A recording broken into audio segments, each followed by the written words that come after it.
ఆంధ్రప్రదేశ్ రాజధాని అమరావతిలో జరుగుతున్న స్వాతంత్ర దినోత్సవ వేడుకల్లో భాగంగా ఏపీ సీఎం చంద్రబాబు నాయుడు మాట్లాడుతున్నారు. లైవ్ లో గౌరవం తీసుకొచ్చింది. దేశానికి మనం ఏం చేయాలనేది ఆలోచించాలి. దీనికోసమే నా దేశం నా బాధ్యతని ముందుకు సాగాలి. మన చేతిలో జాతీయ జెండా ఉండాలి. మన గుండెల్లో బలమైన అజెండా ఉండాలి. అనుకున్న లక్ష్యాన్ని సాధించడానికి వచ్చే 20 ఏళ్ల అనునిత్యం పనిచేస్తామని సంకల్పం తీసుకోవాలి. ఈ దేశానికి మనం ఏమి ఇవ్వగలమని ఆలోచించడమే నేను సంకల్పం. మనం ఏ పని చేసినా దేశ భవిష్యత్తు దృష్టిలో పెట్టుకుని సమాజ హితం కోసం పనిచేయాలి. విద్యార్థి తన నైపుణ్యంతో ఆవిష్కరణలు సాధించాలి. రైతు ప్రకృతి సాగుతో ప్రజల ఆరోగ్యాన్ని భూసారాన్ని కాపాడాలి. ఉద్యోగి అంకిత భావంతో సమాజం పట్ల బాధ్యత నెరవేర్చాలి. మహిళ అవకాశాలను అందిపుచ్చుకుని సాధికారత సాధించాలి. ఇలా ప్రతి ఒక్కరూ వ్యక్తిగత జీవితంలో విజయం సాధించడం కూడా దేశ నిర్మాణంలో భాగమే. ఒక వ్యక్తిగా మీ ఆలోచన చిన్నదిగా అనిపించవచ్చు, కానీ కోట్లాది మంది భారతీయులు కలిసి అది దేశ సంకల్పం అవుతుంది. అందరం ఒక కొత్త స్వప్నాన్ని సాకారం చేయాలి. అది వికసిత్ భారత్ 2047, స్వర్ణాంధ్ర 2047. 80 ఏళ్ల క్రితం మనం స్వేచ్ఛను సాధించుకున్నాం. వచ్చే 20 ఏళ్లలో ప్రపంచాన్ని జయిద్దాం. ఒకటే లక్ష్యం, ఒకటే గమ్యం. ప్రధాని శ్రీ నరేంద్ర మోడీ గారు వికసిత్ భారత లక్ష్యాన్ని నిర్దేశించారు. మనం స్వర్ణాంధ్రప్రదేశ్ లక్ష్యాన్ని పెట్టుకున్నాం. ఈ 2 లక్ష్యాలు వేరు కాదు. వికసిత్ భారత్కు బలమైన రాష్ట్రం, స్వర్ణాంధ్రకు బలమైన దేశం కావాలి. అందుకే దేశం కోసం మనం చేసే ప్రతి పని స్వర్ణాంధ్ర నిర్మాణంలో ఒక భాగం. స్వర్ణాంధ్ర కోసం మనం చేసే ప్రతి పని వికసిత్ భారత్ నిర్మాణంలో ఒక భాగం. అంతా కలిసి ఐక్యంగా బాధ్యతగా స్వర్ణాంధ్రప్రదేశ్ నిర్మిద్దాం. వికసిత్ భారత్ను సాకారం చేద్దాం. దీనికోసం 80వ స్వాతంత్ర దినోత్సవ సందర్భంగా దృఢమైన సంకల్పం తీసుకుందాం. ఎన్నో సవాళ్లు దాటి వచ్చాం. స్వతంత్ర భారతదేశం ఎన్నో సవాళ్లు ఎదుర్కొంది. రాష్ట్రం కూడా ఎన్నో ఒడుకుదొడుకులు చూసింది. ప్రత్యేక రాష్ట్రం కోసం పొట్టి శ్రీరాములు గారు చేసిన త్యాగం మనకు గుర్తింపు తెచ్చింది. 1953 అక్టోబర్ 1న కర్నూలు రాజధానిగా ఆంధ్ర రాష్ట్రం ఏర్పడింది. 1956 నవంబర్ 1వ తారీఖున హైదరాబాద్ రాజధానిగా తెలంగాణతో కూడిన ఆంధ్రప్రదేశ్ అవతరించింది. 2014లో మరోసారి రాష్ట్ర విభజన జరిగింది. ప్రతిసారి సవాళ్లు సంక్షోభాలు మారుతూ వచ్చాయి. కానీ ప్రతిసారి ఆంధ్రప్రదేశ్ ప్రజల పట్టుదలే గెలిచింది. 2014లో నవ్య ఆంధ్రప్రదేశ్ తొలి ముఖ్యమంత్రిగా నాకు అవకాశం ఇచ్చారు. విభజన కష్టాలు అధిగమించి రాష్ట్రాన్ని అభివృద్ధి పథంలో నడిపించేందుకు ప్రయత్నించాం. 2019 పరిస్థితులు పూర్తిగా మారిపోయినాయి. 2019లో వచ్చిన పాలకులు 5 ఏళ్ల పాటు రాష్ట్రాన్ని విధ్వంసం చేశారు. వ్యవస్థలు నిర్వీర్యం చేశారు. ఆ 5 ఏళ్లు చీకటి రోజులు చూశాం. గత పాలకుల అహంకారం, అసమర్థత, అవినీతి, అరాచకంతో రాష్ట్రం 30 ఏళ్లు వెనుకబడింది. ఆర్థికంగా రాష్ట్రానికి కోలుకోలేని దెబ్బ తగిలింది. అలాంటి పరిస్థితుల్లో 2024 ఎన్నికలు వచ్చాయి. ఆ ఎన్నికల్లో నరేంద్ర మోడీ గారు, పవన్ కళ్యాణ్ గారు నేను కలిసి కూటమిగా ప్రజల ముందుకొచ్చాం. ప్రజలు గెలవాలి, రాష్ట్రం నిలవాలని కోరాం. కూటమిపై నమ్మకంతో అఖండ విజయాన్ని అందించారు. 94% స్ట్రైక్ రేటుతో 57% ఓట్ షేర్తో చరిత్రలో నిలిచిపోయే తీర్పు ఇచ్చారు. ఆ తీర్పును అధికారంగా భావించలేదు. రాష్ట్ర పునర్నిర్మాణం కోసం ఇచ్చిన బాధ్యతగా తీసుకున్నాం. అందుకే పాలకులుగా కాదు, ప్రజలకు సేవకులుగా పనిచేస్తున్నాం. తొలి సంతకం నుంచి సంక్షేమానికి, అభివృద్ధికి, సుపరిపాలనకు అసలైన అర్థం చెప్పాం. 26 నెలల్లో ప్రజలకు మార్పు కనిపించేలా పనిచేశాం. విధ్వంసం నుంచి వికాసం వైపు, సంక్షోభం నుంచి స్థిరత్వం వైపు, అనిశ్చిత నుంచి ఆత్మవిశ్వాసం వైపు రాష్ట్రాన్ని నడిపిస్తున్నాం. స్వర్ణాంధ్ర 2047 విజన్. మన రాష్ట్రానికి ఒక లక్ష్యం ఉండాలి, మన ప్రయాణానికి ఒక గమ్యం ఉండాలి. అందుకే విస్తృతంగా చర్చించి స్వర్ణాంధ్ర విజన్ 2047 రూపొందించాం. హెల్తీ, వెల్తీ, హ్యాపీ ఏపీ, అదే మన లక్ష్యం. దీనికోసం 10 సూత్రాలు రూపొందించాం. పేదరికం లేని సమాజం, ఉద్యోగ ఉపాధి కల్పన, నైపుణ్యం, మానవ వనరుల అభివృద్ధి, నీటి భద్రత, ఫార్మర్ అగ్రిటెక్, అంతర్జాతీయ స్థాయి లాజిస్టిక్స్, ఇంధన వనరుల సమర్థ వినియోగం, నాణ్యమైన ఉత్పత్తులు, స్వర్ణాంధ్ర, స్వచ్ఛాంధ్ర, డీప్ టెక్ అనే 10 సూత్రాలతో విజన్ సాకారం చేద్దాం. లక్ష్యాలు పెట్టుకోవడం మాత్రమే కాదు, దానికి తగిన కార్యాచరణ ఉండాలి. అందులో భాగంగానే ప్రతి నియోజకవర్గానికి ఒక అభివృద్ధి యూనిట్గా తీసుకుని విజన్ యాక్షన్ ప్లాన్లు రూపొందించాం. అభివృద్ధి అంటే ఒక నగరం కాదు, 3 ప్రాంతాలు ఎదగాలి. ప్రతి జిల్లా ప్రగతి సాధించాలి. ప్రతి నియోజకవర్గం, ప్రతి గ్రామం అభివృద్ధి కావాలి. అభివృద్ధి వికేంద్రీకరణ మా ప్రభుత్వ విధానం. అన్ని ప్రాంతాల అభివృద్ధి, అన్ని వర్గాల సాధికారత లక్ష్యంగా పనిచేస్తున్నాం. దీనికోసం విశాఖ, అమరావతి, తిరుపతి ఎకనామిక్ రీజియన్ల అభివృద్ధికి కార్యాచరణ ప్రణాళిక చేపట్టాం. నేడు అద్భుతమైన టెక్నాలజీ ఉంది, అపారమైన నాలెడ్జ్ ఉంది. వీటిని సమర్థవంతంగా వినియోగించుకునేలా ఎక్కడికక్కడ లీడర్షిప్ తయారు చేస్తున్నాం. అప్పుడే అన్నింటా విజయం సాధ్యం. కేంద్ర సహకారంతో కొత్త ఊపిరి. 24 నెలల క్రితం మేము పాలన ప్రారంభించినట్టు చుట్టూ చీకట్లు, కానీ ప్రజల మద్దతు, కూటమి ఐక్యత, కేంద్ర ప్రభుత్వ సహకారం ఈ 3 రాష్ట్రానికి కొత్త ఊపిరి పోశాయి. Polavaram, Amaravati, Visakhapatnam steel plant, Visakhapatnam railway zone, అంతర్జాతీయ పెట్టుబడులు, ఇలా అన్నింటిలో కేంద్రం సహకారం అందిస్తుంది.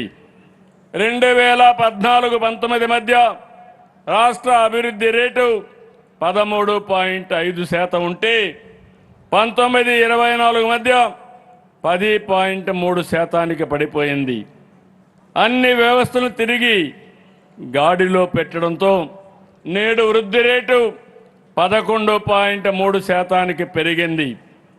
గత ప్రభుత్వం వదిలి వెళ్ళినటువంటి 9,74,000 కోట్ల అప్పులు, బకాయిలు రాష్ట్రానికి గుదిబండగా మారాయి. అయినా నమ్మకంగా ముందుకెళ్ళాం.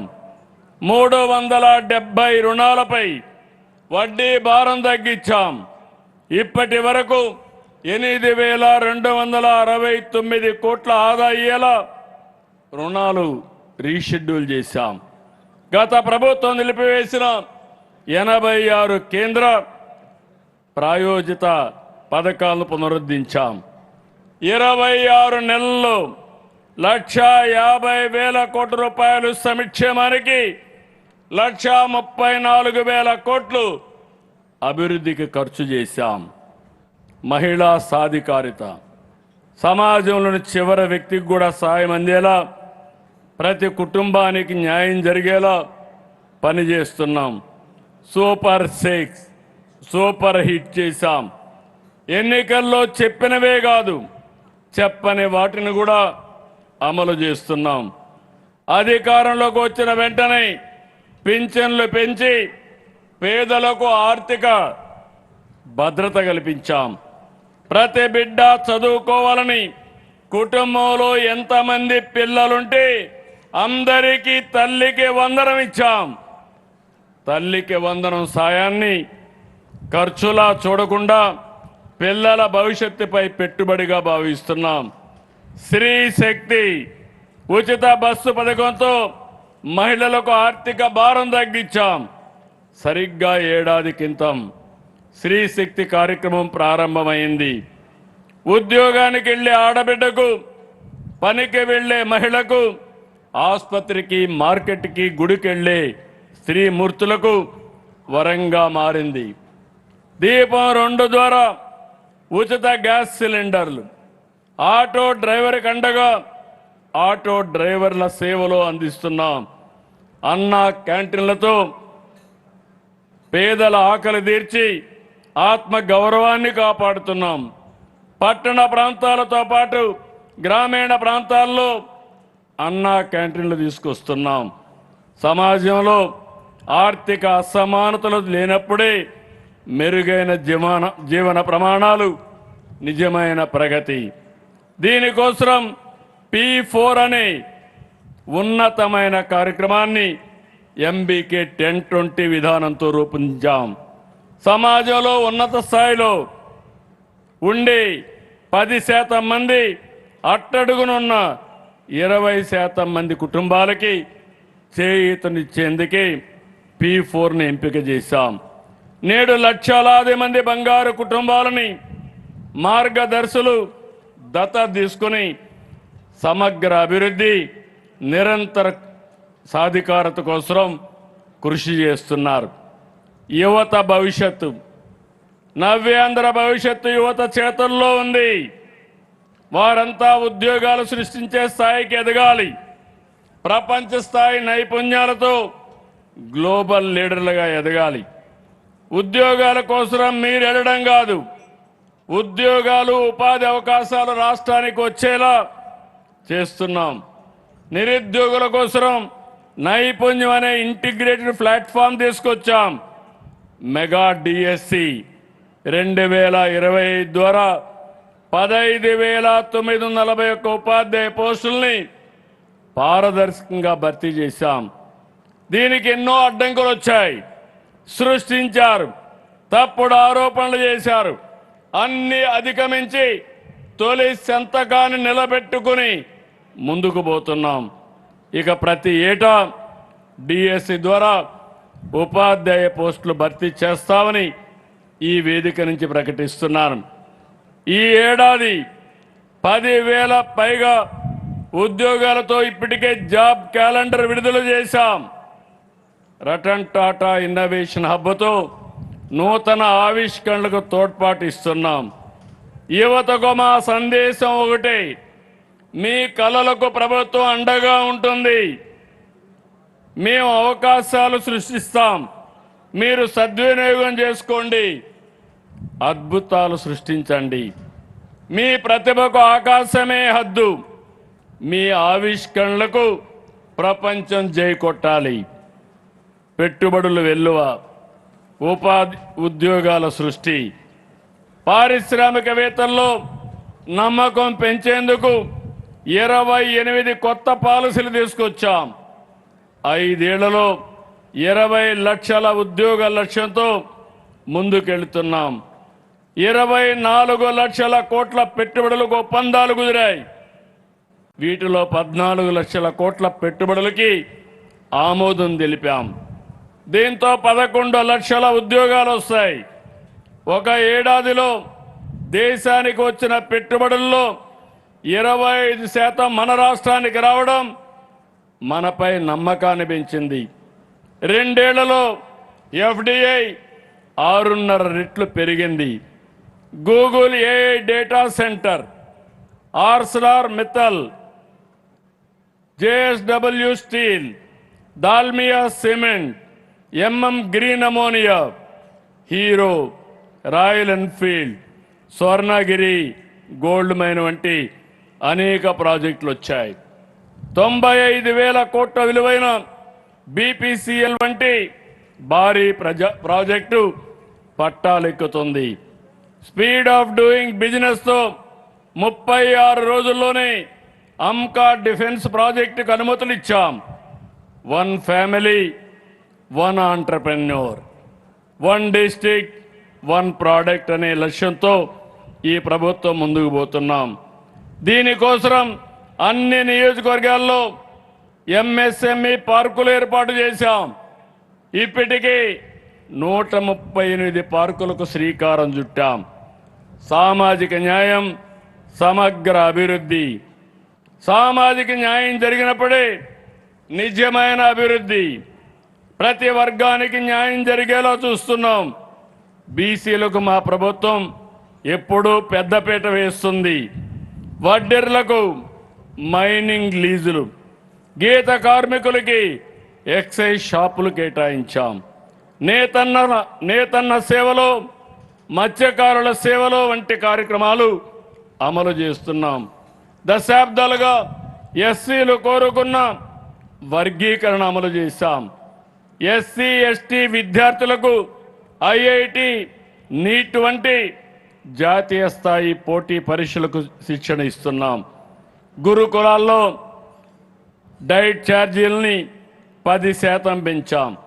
ఇమాములకి, మౌజములకి గౌరవ వేతనాలు పెంచాం. 2029 నాటికి అందరికీ ఇళ్లు నిర్మించాలనేది మా లక్ష్యం. ప్రభుత్వ భూముల్లో ఎన్నో ఏళ్లుగా నివసిస్తున్న అర్హులైన ప్రతి ఒక్కరికి ఇళ్ల పట్టాలు అందిస్తున్నాం. నాణ్యమైన విద్య, అత్యుత్తమ వైద్యం. ప్రభుత్వ బడులు కేవలం భవనాలు కాదు, అవి పేద పిల్లల భవిష్యత్తుకు పునాదులు. అందుకే మౌలిక సదుపాయాలతో ప్రభుత్వ పాఠశాలని ఆధునిక దేవాలయాలుగా తీర్చిదిద్దుతున్నాం. డొక్కా సీతమ్మ మధ్యాహ్న భోజన పథకం ద్వారా పౌష్టికాహారం అందిస్తున్నాం. ప్రభుత్వ పాఠశాలలో అత్యధిక మార్కులు సాధించిన విద్యార్థుల్ని ఏపీ షైనింగ్ స్టార్స్గా ప్రోత్సహిస్తున్నాం. మెగా పేరెంట్స్ టీచర్స్ మీటింగ్ల ద్వారా పిల్లల భవిష్యత్తుకు తల్లిదండ్రుల్ని భాగస్వాములు చేస్తున్నాం. ఆరోగ్య ఆంధ్రప్రదేశ్ లక్ష్యంతో సంజీవిని ప్రాజెక్టు తీసుకొచ్చాం. త్వరలో రాష్ట్ర వ్యాప్తంగా అమలు చేస్తాం. మీరు వైద్యుని వద్దకు వెళ్ళడం కాదు, వైద్యులే మిమ్మల్ని సంప్రదించి చికిత్స అందించేలా చేస్తున్నాం. సీఎం రిలీఫ్ ద్వారా ఇప్పటి వరకు 1631 కోట్ల చెల్లించి అభాగ్యుల్ని ఆదుకున్నాం. అన్నదాతకు అండగా, రైతన్న సంతోషంగా ఉంటేనే రాష్ట్రం సుభిక్షంగా ఉంటుంది. అందుకే అన్నదాతకు అండగా నిలుస్తున్నాం. పిఎం కిసాన్, అన్నదాత సుఖీభవ కింద ప్రతి రైతుకు ఏడాదికి 20,000 అందిస్తున్నాం. ధాన్యం డబ్బులని 48 గంటల్లో రైతుల ఖాతాలో జమ చేస్తున్నాం. పొగాకు, కోకో, మామిడి, టమోటో రైతులు మద్దతు ధర ఇచ్చి ఆదుకున్నాం. పొగాకు రైతులకు 2 ఏళ్ల పాటు వడ్డీ లేకుండా 50,000 రూపాయలు రుణం ఇస్తున్నాం. క్వింటాలు పొగాకుకి 1000 రూపాయల చొప్పున ప్రోత్సాహాన్ని నేరుగా రైతుల ఖాతాలో జమ చేరుస్తున్నాం. డ్రోన్లు, ఉపగ్రహ చిత్రాలు, ఏఐ, ఆధునిక సాంకేతికని వ్యవసాయంలోకి తీసుకొస్తున్నాం. 1,00,000 కోట్ల రూపాయలతో రాయలసీమని హార్టికల్చర్ హబ్గా రూపొందిస్తున్నాం. మదనపల్లిలో తొందరలోనే హార్టికల్చర్ హబ్కు శ్రీకారం చుడతాం. ఇండియన్ స్కూల్ ఆఫ్ అగ్రికల్చర్ ఏర్పాటు చేస్తాం. అక్వా రంగాన్ని మరింత బలోపేతం చేసేలా యూనిట్ విద్యుత్తు ₹50 అందజేస్తాం. ప్రకృతి సేద్యం ద్వారా వాతావరణాన్ని పరిరక్షించుకుంటాం. మన ఆరోగ్యాన్ని, మన భూములను కూడా కాపాడుకుంటామని చెప్పి నేను మీకు తెలియజేస్తున్నా. ప్రతి ఎకరాకు నీరు, రాష్ట్రంలోని ప్రతి ఎకరాకు సాగునీరు అందించాలనేది మా లక్ష్యం. 26 నెలల్లో సాగునీటి ప్రాజెక్టుల కోసం 25,000 కోట్ల రూపాయలు ఖర్చు చేశాం. వచ్చే 3 ఏళ్లలో 35,000 కోట్ల ఖర్చుతో 36 ప్రధాన సాగునీటి ప్రాజెక్టులు పూర్తి చేయడానికి ఇరిగేషన్ క్యాలెండర్ విడుదల చేశాం. 30 ఏళ్ల కళ వెలుగొండ. త్వరలోనే ఆ కళను ఫేజ్ 1 ప్రారంభంతో నిజం చేసుకుంటున్నాం.